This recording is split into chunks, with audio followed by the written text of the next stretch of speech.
ملك الجزائر يغرطى إلى الرومان حتى أعدموه.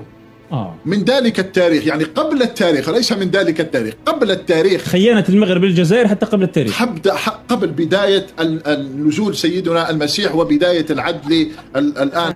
أنا ما بقيت فاهم والو في هذا الشعب، أقسم بالله ما بقيت فاهم شي زفت في هذا الشعب. تفرج على الآخر، تفرج.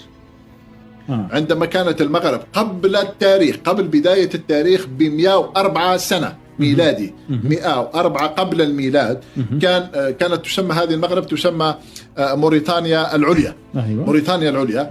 كان أميرهم يسمى الأمير بوخوس، الملك يسمى الملك بوخوس. هذا الملك هو الذي خان الجزائريين وسلم ملك الجزائر يغرطى إلى الرومان حتى أعدموه.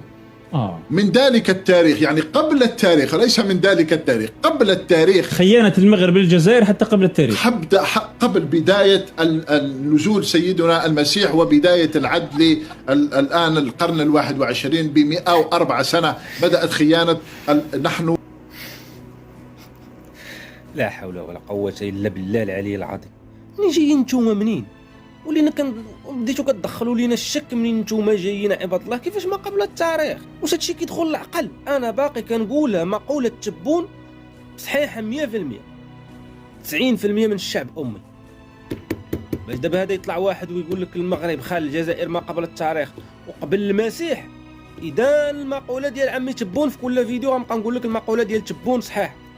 90% من الجزائريين اميين. هاي اسمع على وديناتك، واخا قلتو مفبركه. عدد الجزائريين الأميين الذين لا يحسنون لا الكتابة ولا القراءة عددهم 90% من المواطنين. يا بربي هذه ما مفبركه يا السي الكرغولي، غادي يضربها لك عمي تبون في ودنك. 90% من الجزائر أميين، وهذا الدليل حنا كنوريوه لكم. واش ما بغيتوش تعيقوا؟ ما بغيتوش تفهموا؟ واش غولكم هذا؟